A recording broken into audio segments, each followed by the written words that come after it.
Assalomu alaykum do'stlar, sizlar bilan Nuriddin Ergashev kanalini ko'rib turganimdan xursandman. Do'stlar, bugun ajoyib parhez taom tayyorlaymiz. Ko'plab kommentariyalarda ko'plab kishilar savol beradi. 30 kg vesga faqat grechka yeb ozganmisiz yoki bo'lmasa ozish faqat grechka bilan bo'ladimi, boshqa ovqat yemaymizmi deydi. Yo'q, unaqa emas. Juda ham ko'p taomlar bor. YouTube kanalimda ham ko'rsatganman parhez taomlarning bir nechtasini va bugun yana bitta juda ham bir chiroyli, ajoyib, mazali taom qilib ko'rsataman tayyorlab. Parhez taom. Agar siz ham ozmoqchi bo'lsangiz, nimadan boshlashni bilmayotgan bo'lsangiz, kanalimga obuna bo'ling do'stlar. Videolarimni bir qator ko'rib chiqing. Bundan keyingi videolarim ham ozishlikka oid bo'ladi. Ozishlikka oid qo'ldan kelgancha maslahatlarni berib boryapman. Mana shunaqa mazali taomlardan tayyorlab ko'rsataman. Sizlar xudo xolasa biz bilan birga ozasiz do'stlar. Ozishlikdagi ratsionimdan sevimli taomlardan birini hozir tayyorlab ko'rsataman do'stlar. Bunga 3 dona tuxum, 200 gram sut va gulkaram, 1 dona gulkaram, ozroq miqdorda sir, bir dona pomidor, ko'kat va 1 dona bolgarskiy kerak bo'ladi. Hozir tayyorlanish jarayonini ko'rsataman sizlarga. Bizdan uzoqlashmang. Do'stlar, agar mustaqil ozishlikka qiynalayotgan bo'lsangiz, ozishlikni nimadan boshlashlikni bilmay turgan bo'lsangiz, 3 oylik marafon ochganman Telegramda.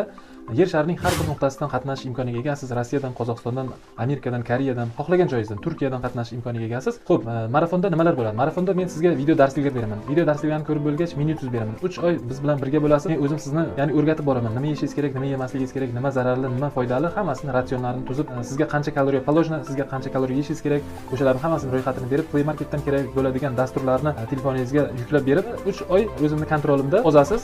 Do'stlar, mana shu bugungacha minglab insonlarga ozishlikka yordam berdik. Siz ham komandamizga qo'shiling, bemalol murojaat qiling, mana shu raqamlarga bog'laning biz bilan, ro'yxatdan o'ting, bemalol qatnashing, murojaat qiling, 3 oy biz bilan birga bo'ling. O'zimiz sizga yordam beramiz ozishligingizga. Murojaat qilishingiz mumkin mana shu raqamlarga. 15 daqiqa gulkaramni qaynatib olamiz tuzlab.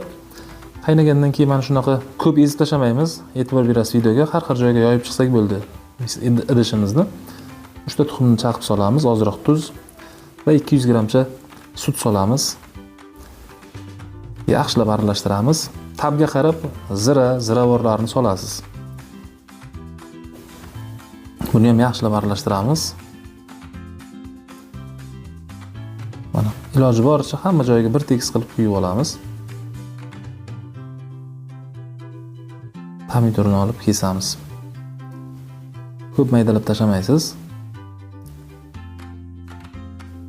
Xuddi mana shunaqa shaklda kesib chiqsangiz, hamma joyiga bir tekis qilib yoyib chiqasiz keyin. Pomidoringizni qo'yib, ya'ni taxlab chiqasiz.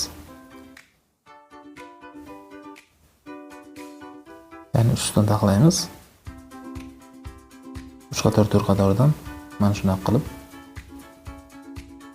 va bitta bolgarskiy solamiz, bulg'or qalampiri. Bu yaxshi ta'm beradi. Va ko'kat.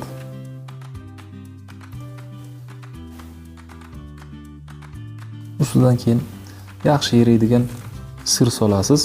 Menda yaxshi eriydigan mahallamizda sir yo'q edi, pishloq. Shuning uchun ukrainskiydan foydalandim. Uncha erimaydi, lekin siz eriydigan zo'ridan solsangiz juda mazali chiqadi. 200 gradusga 40 daqiqa pishirib olamiz. Barchaga yoqimli ishtaha. Tayyorlab ko'ringlar.